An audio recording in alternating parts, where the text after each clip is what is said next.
I've got Igor here, CEO of Market Profit, for our fireside chat. Igor, my first question is to hear a bit about your background. Sure. I know you're a computer scientist and so on, but you went into finance and sales, is that right? Yeah.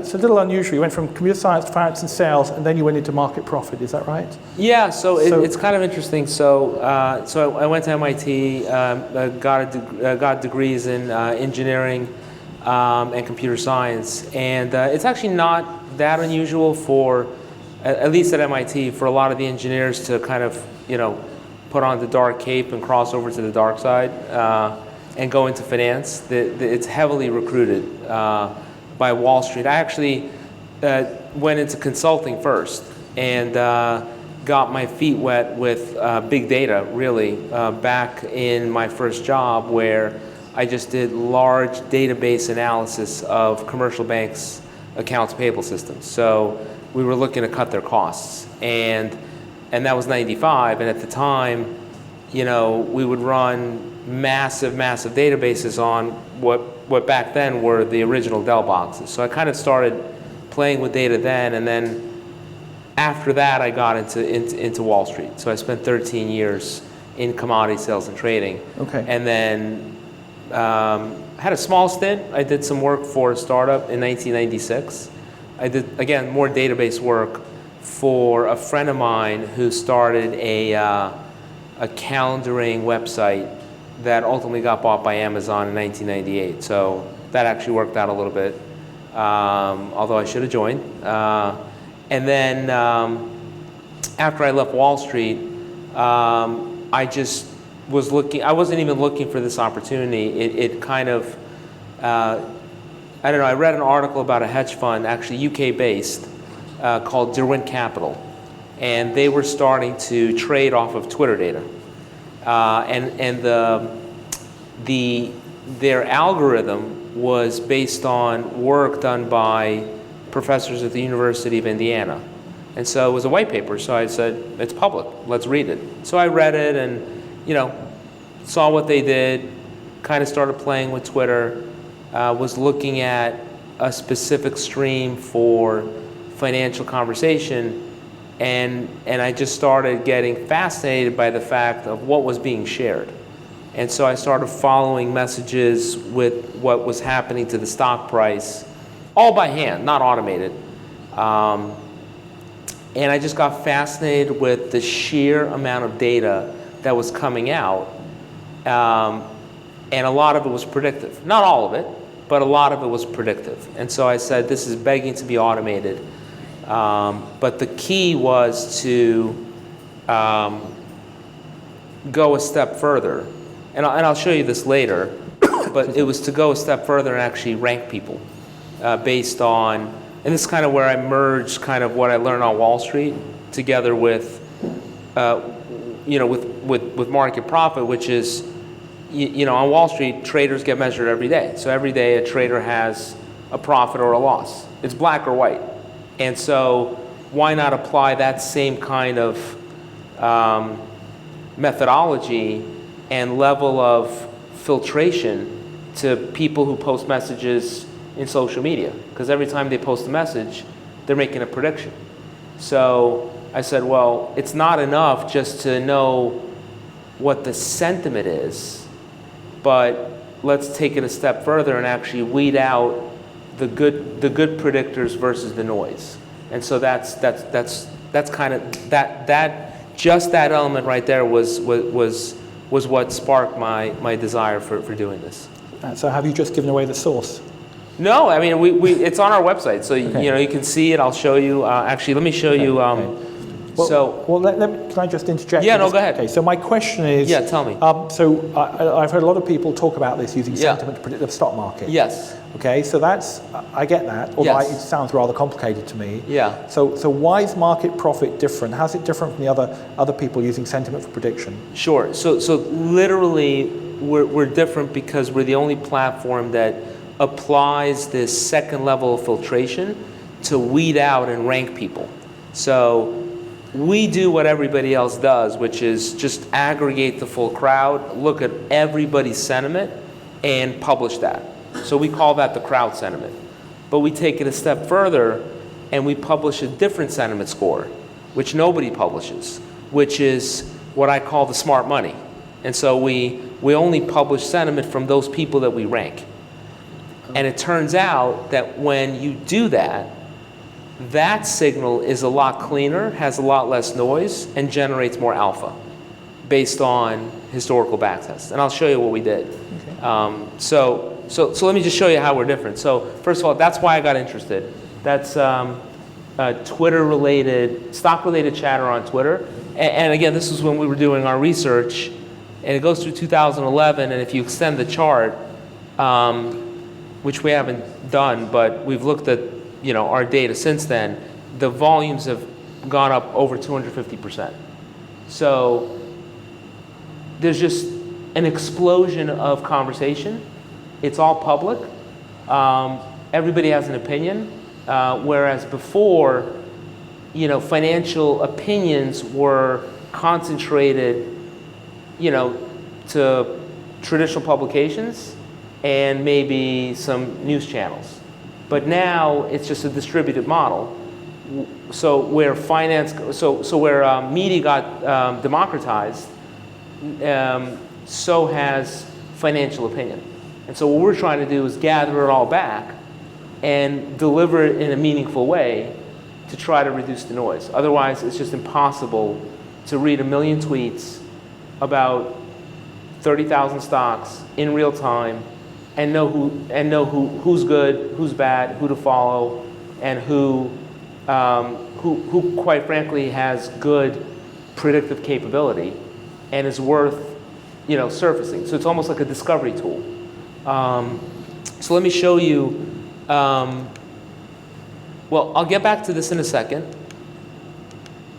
Okay, so this is literally how we're different. Okay, so the top graph, we went into our database and we picked out 3 of our best predictors. And so we score them every day, and that's our market profit score. Think of it as related to profit.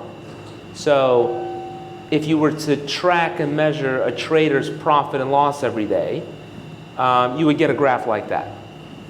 Now, obviously, this is 0, right? So you want to be above 0 a lot of the time, or more often than not, which means you're profitable. So those guys are phenomenal.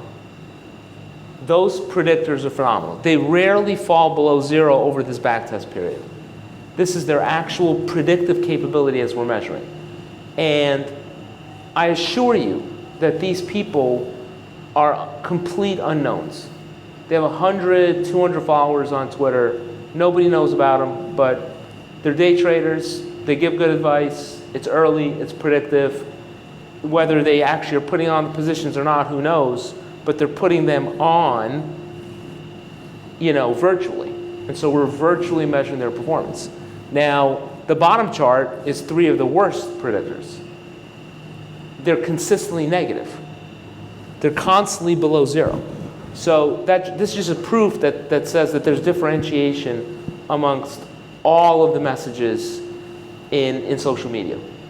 And so this is what we do. We combine all this and we generate scores and predictive signals. So let me go back and just show you why. Well, first of all, why is sentiment in general important, right? Sentiment is important because news breaks in social media now, more often than not, especially financial news. Twitter is the 21st century news feed. It's a must-have now because a lot of times news will break there. And I'll give you an example. So this is when Carl Icahn tweeted his infamous tweet. I don't know if you guys know or remember, but last summer he sat down with Tim Cook, had dinner with him, asked for a $150 billion buyback. Icahn loves to tweet. He files a 13F, says I'm going to start tweeting about my positions. He tweets out that he sat down with Tim Cook, and within 20 minutes, so the top graph is sentiment, the bottom graph is the price of Apple. So within 20 minutes, this is where he tweets, Apple's market cap goes up $17 billion. Now that's not because you or I are buying lots of Apple. It's because hedge funds are listening to social media and are acting on it. And so it's already happening. And our platform delivers this to the retail investor to try to equalize and normalize the playing field in terms of the quality of information dissemination. And so our signal, this is our sentiment. Anything below 0 is negative, and anything above 0 is positive. So when the signal switches sign, that's kind of an interesting inflection point. It means something just happened, right? Things were bearish and something just went bullish. And that change in sentiment could be, not always, but could be a call to action. And in this instance it is. So he tweets and our sentiment goes positive and it precedes the rally in the stock price. And so this is how you make money, right? So here's another example. So I don't know if you're Tesla fans. I'm a big Tesla fan. Tesla's a big popular stock on social media, high momentum, very popular. So last October, there was a car fire. Tesla hit a rock in Oregon. Somebody YouTubed it, put it on YouTube, million shares. The next day, the YouTube video makes its way onto Twitter at 2:47 p.m. People start chatting about it. Oh my God, this is really negative. Another car fire. Memories of the Sony laptop fire. Boom. This comes out at 2:47, but CNBC reports on it at 3 o'clock. And Bloomberg hits it at 3:40. News does not break here. It breaks here. And because it broke here, this is where it broke. So sentiment quickly drops negative because people are chatting about this video, and they're not doing it on Bloomberg or Reuters or CNBC. They're doing it here. And so you have to listen to this channel. You got to tune into it. Not exclusively, but certainly you can't ignore it. And so our sentiment goes negative right there. People are chatting about it, and it precedes this big drop in price. So right here, you can capture profit. Whereas, and remember at 3 o'clock, CNBC reported. Let's look at 3 o'clock. 3 o'clock is too late. The price has already dropped. So they're reporting old news. So if you sell here, you might make a little bit of money, but you certainly miss this big move here. And then Bloomberg reported it at 3:40, which is right here, which is the move has already happened. It went down, people bought it, maybe some bullish covering after the big drop, and then it comes out on Bloomberg. So this doesn't always happen, but certainly it happens often enough, and it's just a new news feed. And so we just automate it. And that's why sentiment is important as an additional tool to trading strategies. I'm not saying that it should just be used and everything else should be ignored, but it's another signal. It's another indicator that traders are now starting to pay attention to and even incorporate in their trading strategies. Anyway, sorry, go ahead. No, that's cool. That's really interesting. So if I use market profit, what happens? You send me. What do you do at 3 o'clock? What are you going to tell me at 2, whatever that date time was, at 2:46 or whatever it was? Yeah. Well, you're going to get this signal that says, look. What are you going to send me? Do I log in? What's going to happen? How do I do this? So you log in, right? You can set up a dashboard. You can put in all your stocks into the portfolio, and then you can set alerts.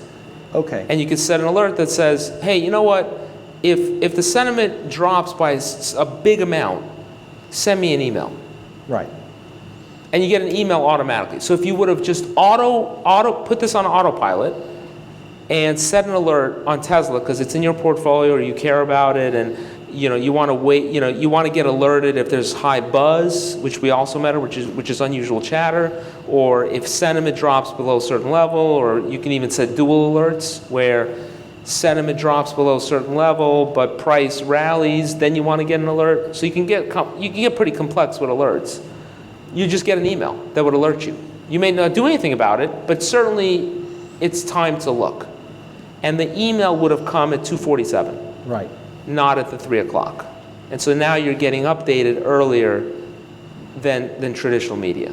And so when hedge funds use it, obviously they're constantly listening to an API, and so they're constantly tracking changes in sentiment and incorporating their profile. As a retail investor, you get kind of the same thing where you get the email and then you open up your brokerage account and you can figure out what you want to do, if anything. Yeah. Okay, it's very, very interesting. Yeah. So tell me about what's the plan for the future for Market Profit? Where are you now? Yeah. Where are you heading? Yeah, sure. We put up our paywall today, so big day. Yeah, so we'll see what happens. How much? Sure. It's so the retail version. So there's 3 tiers. It's $30, $50, and $150 a month. What you get at different tiers is a function of how many stocks we allow you to see on a day, how many users you can follow. So you can actually follow and look at the stats of any tweeter on Twitter. So you can type in your favorite trader or tweeter. You can see what they tweeted, what was in their hypothetical portfolio, how much money they made, their historical track record, which is a graph like that. You can set alerts for them. So not only can you set alerts for sentiment, but you can actually set alerts for individuals. So every day we also rank people, not overall, but also by stock. So you can say, you know what, I want to get an email every day from the top 3 performers for Tesla. And I want to know what they're saying. And I want to constantly auto-follow them. I want to follow the best predictors for Tesla in an automated way, and we deliver that to your inbox. And so you can just auto-follow, out of 1 million people, hey, these 3 were the best performers for Tesla, and I want to know what they're saying. You may act on it, you may not act on it, but at least we're giving it to you. So to answer your question, what the number of signals you get and also the number of stocks is what drives the price. One other quick question. Yeah. I get how the volume's up 250%, whatever. I mean, it's a given, right? Sure. And I like how you made it clear that news is now breaking here on Twitter and it's being followed later. Sure. Even in a 24/7 news cycle. Sure. My quick question is, what about a lot of tweets being auto-generated or robo-tweets? Yeah. How do you weed those out or not? Yeah, well, that's the thing is the beauty of the system is that... Hot mic. Yeah, the beauty of the system is that, the market is what judges the tweet, not any external factor, like the number of followers, we ignore that. How popular the tweeter is, we ignore that. Because at the end of the day, who cares? You might have 1 million followers, but you can be a terrible predictor. We care about what the market did after you said what you thought it would do. So a lot of these, robo-tweeters like news services, quite honestly, if you look them up, they'll tend to be in this pack right here because news is late. Traditional news is late. News is reporting after the fact, which is usually when the price is already moved. And so if you buy the news or sell the news, you're usually buying the high or selling the low. And if you do that over many, many instances, you're going to track terribly. Other times, these robo-services will probably just cycle around 0, which means it's kind of flipping a coin. And if you flip a coin, your expected return is kind of 0. So this sort of works on its own and filters out the noise. Yeah. The other thing I was going to say is our NLP that we wrote also acts like a filter. So if robots are just kind of tweeting, things like, check out this article, and then they put 50 tickers right afterwards, our NLP is trained to kind of view that as a neutral sort of meaningless tweet. So there's levels of filtration. Yeah. That's great. We've kind of moved into questions, so why don't we just go for any more questions anyone has? Yeah. Hi. Have you guys done, I'm just kind of curious, after a buy or sell signal happens with your algos, what's the time frame that someone needs to act in? Because I can see how this could work for short-term traders at I don't know, SAC or Millennium, but I can't see it flying with like Tiger or some of these fundamental long-term guys. Also, for example, if you're a retailer, if you're a day trader and you're in front of your screen the whole day, I get it. But if the time frame's short and the lag between you and maybe CNBC or Bloomberg isn't that big, it seems like the retail investor would be not fast enough, and in fact, this could kind of be negative for longer-term investors. Yeah, actually, it's interesting. It's a bit counterintuitive. We get that question a lot. So there's no specific time frame over which these signals matter, and the reason why is it's sentiment, and sentiment doesn't behave on a predefined time scale. Sentiment changes when sentiment changes, when people change their moods. And people change their moods over randomly defined periods. And so the back test that we did, at least, kind of acted on when sentiment changed. It didn't act on, oh, sentiment changed, so we're gonna hold it for 5 minutes and then sell. And when you do that, you wind up getting good performance. So that's the answer to your first question. The second question is are these signals predictive over longer time frames? And unfortunately, I had a graph. I should have shown it. I should have brought it. It's on our website in the research section. So these signals also are predictive over longer time frames. So on the website, what you'll see is not just intraday graphs, but you can look back at history, and you can look at historical daily sentiment, which we aggregate over the day, and in many instances, changes in that sentiment over time. And we're talking now days, weeks, and months, not hours and minutes, can also be predictive. And so we actually have people that are interested, kind of on the mutual fund side, on the bank research side, because they're all looking for, external factors that might affect or at least enhance their forecasting capabilities. So we think it's applicable for both. Sorry, on the first part, so I might have not caught it, but are you saying that, let's say Tesla fire happened and you had a sell indicator going.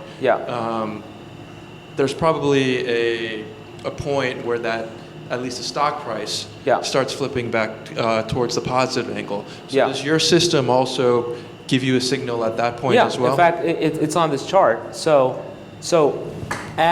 here, right, there's the sell signal, right? Switches from positive to negative. You sell down here, and look what's happening as the price goes down.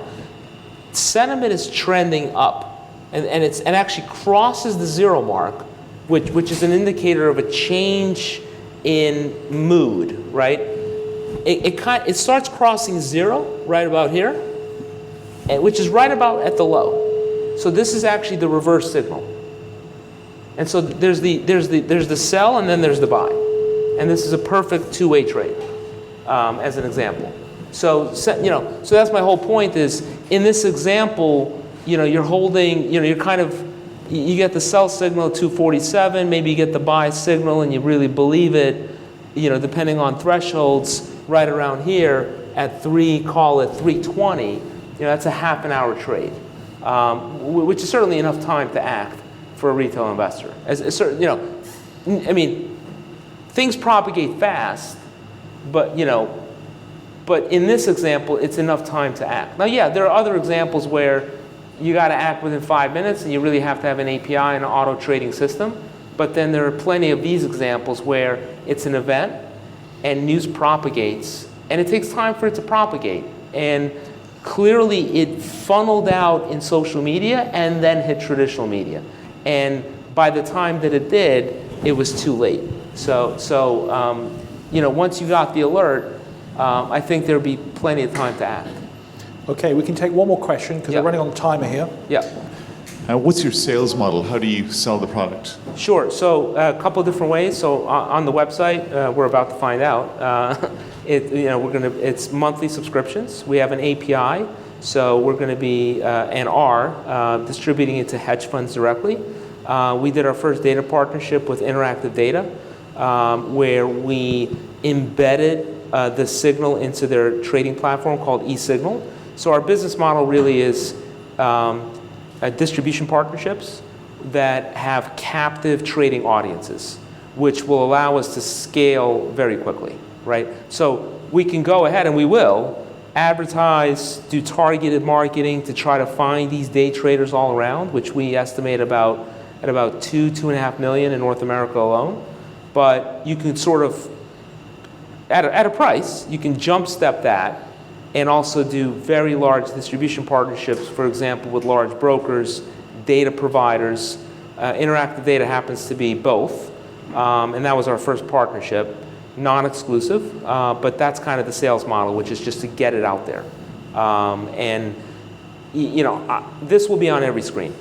This will be as ubiquitous as news eventually when it fully propagates, because it becomes a Me Too kind of product. Oh, well, that person has the signal, I have to have it. May not act on it, but if he does, I better know why he's acting on it, and I can't be missing the signal. And so, we ultimately plan on, and to answer your question in terms of longer-term plan, and